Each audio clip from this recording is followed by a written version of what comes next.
उपासक एमिन मन तेमिन भगवान, जैसी तुम्हारी मन स्थिति वैसी तुम्हें ये सृष्टि दिखाई देगी। अगर तुम्हारा मन भगवदाकार है तो सब भगवान दिखाई देंगे, तुम्हारा मन कामी है तो सब कामी दिखाई देंगे।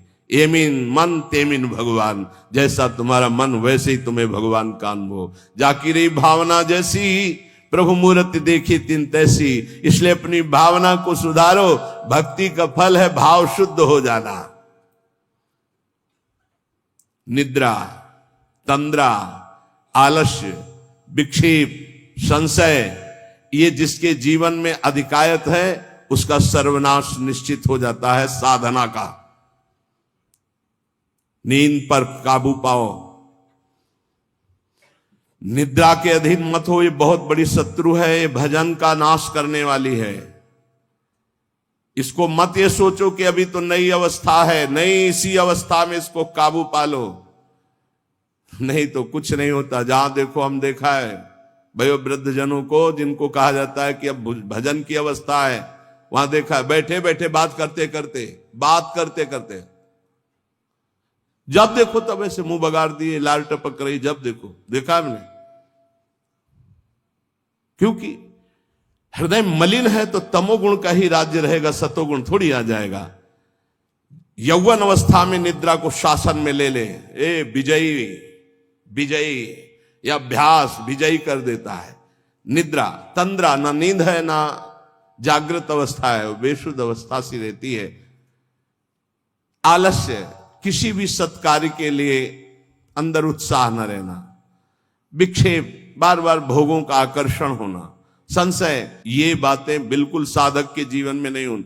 पक्की बात समझ लो, भगवान को प्राप्त करना कठिन नहीं है, संसार का राग त्यागना कठिन है। और वो सत्संग शुरू है, भगवान ने सत्संग दे दिया है, ये रोज काट रहा है तुम्हारे संसार राग को, पक्का मानना।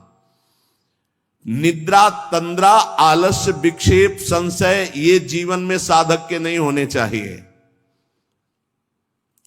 श्रद्धा, भक्ति, नम्रता, उत्साह, धैर्य, थोड़ा भोजन और पवित्र आचरण, पवित्र वस्त्र, पवित्र आसन। कल एक उपासक प्रश्न कर रहे थे कि आसनों का भगवत प्राप्ति में कितना योग है। बहुत ज्यादा योग है, पर सिद्धासन और पद्मासन में बैठने की वो भूल न करे जिसका ब्रह्मचर्य ठीक नहीं है। भूल न करे, नहीं शरीर पीड़ा और रोग से ग्रसित हो जाएगा। ये वायु को संशोधित करके, चर्बी को भस्म करके, शरीर को शांत करके और मन को एकाग्र करके, प्राणों को सूक्ष्म करके भगवत प्राप्ति कराने में बहुत ही सहयोगी आसन है पद्मासन और सिद्धासन। लेकिन उसके पहले ब्रह्मचर्य का नियम नहीं, तो इन आसनों पे बैठने की भूल न करे। गृहस्थ सुखासन पर बैठे, पलथी अलथी पलथी मार करके ऐसे आराम से सुखासन पर अभ्यास करे। 30 मिनट, 40 मिनट, 48 मिनट शांत भाव से मंत्राकार वृत्ति करने का, ये सब सही है। लेकिन 1.5 घंटे, 2 घंटे, 2.5 घंटे, 3 घंटे सिद्धासन और पद्मासन में, गृहस्थ धर्म में जो ब्रह्मचर्य का ठीक पालन नहीं करते उन्हें, और विरक्त धर्म में ही इस आसनों का विशेष प्रभाव पड़ता है। तो अगर गृहस्थी में ब्रह्मचर्य का पालन कर रहा है तो बैठ सकता है। योग कोई ऐसी चीज नहीं है कि जो चाहे जैसे चाहे ऐसे मनमानी आचरण नहीं, गुरु के समीप, नहीं तो शरीर रोग से ग्रसित होने की संभावना रहती। प्राणवायु बिगड़ जाए तो कई प्रकार के रोग उत्पन्न हो जाते हैं।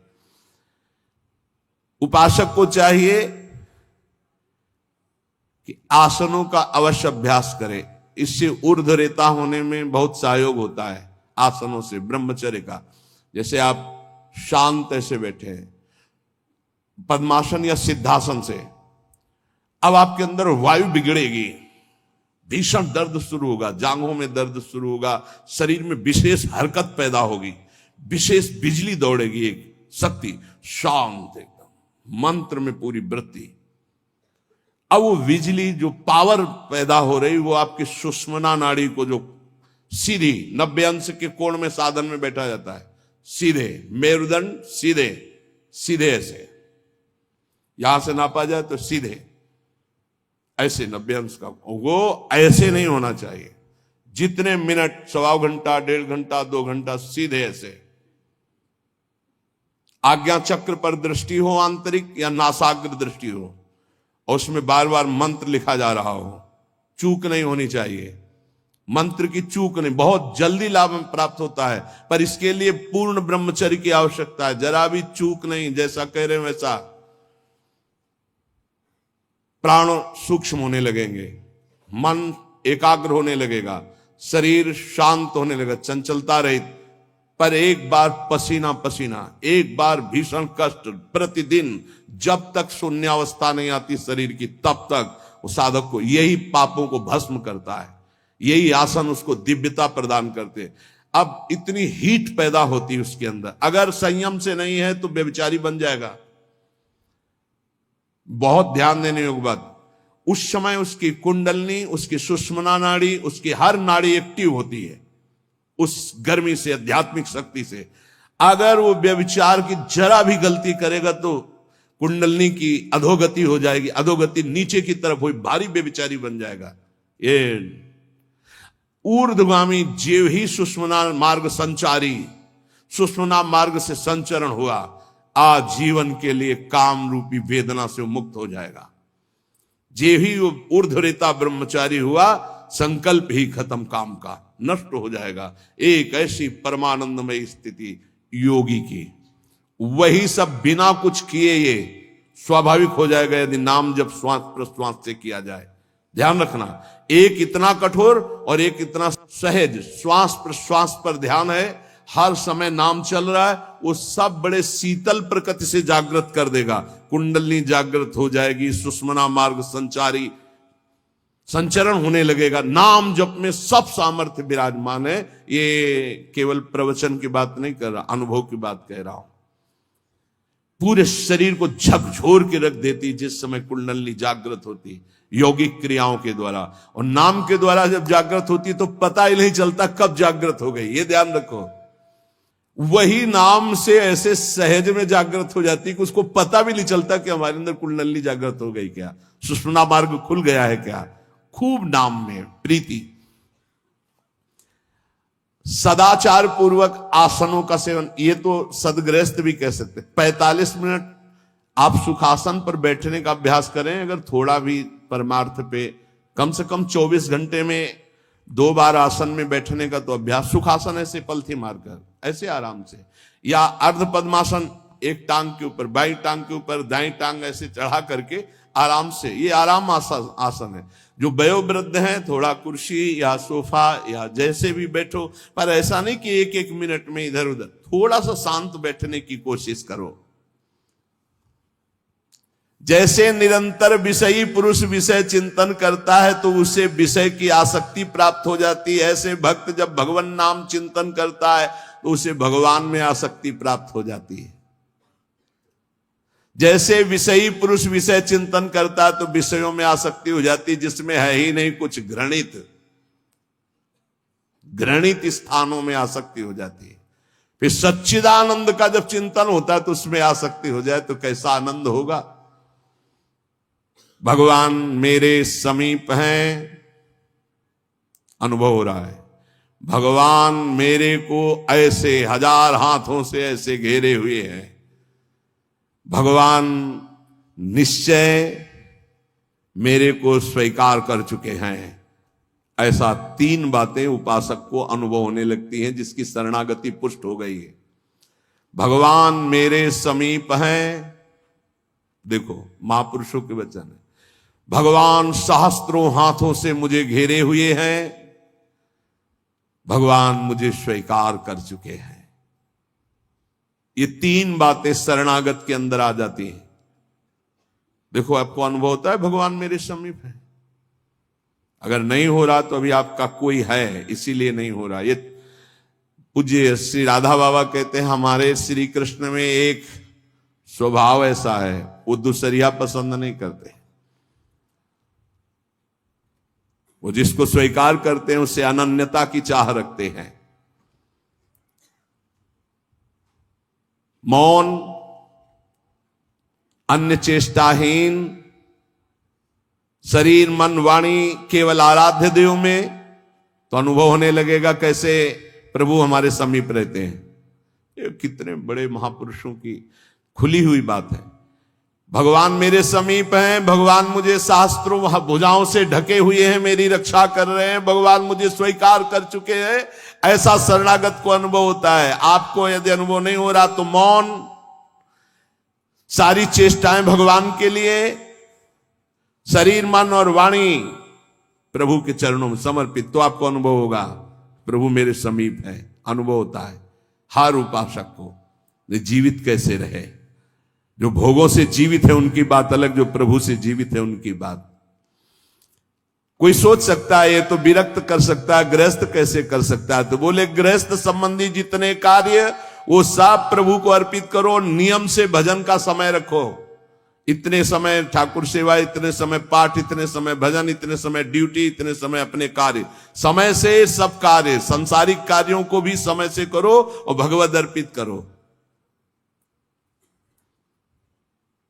जब तक दूसरों से क्रोध करते हो, द्वेष करते हो, कपट रखते हो, स्वार्थ भरा व्यवहार करते हो, अभिमान भरी वाणी बोलते हो और लोक में दूसरों की निंदा करते हो, तब तक हृदय में विद्यमान भगवान होने पर भी तुम ये अनुभव नहीं कर सकते कि वो मेरे समीप हैं। बहुत अमृत में वचन है, पता नहीं आपको कैसे लग रहे हो। बिल्कुल अंदर का ऑपरेशन है।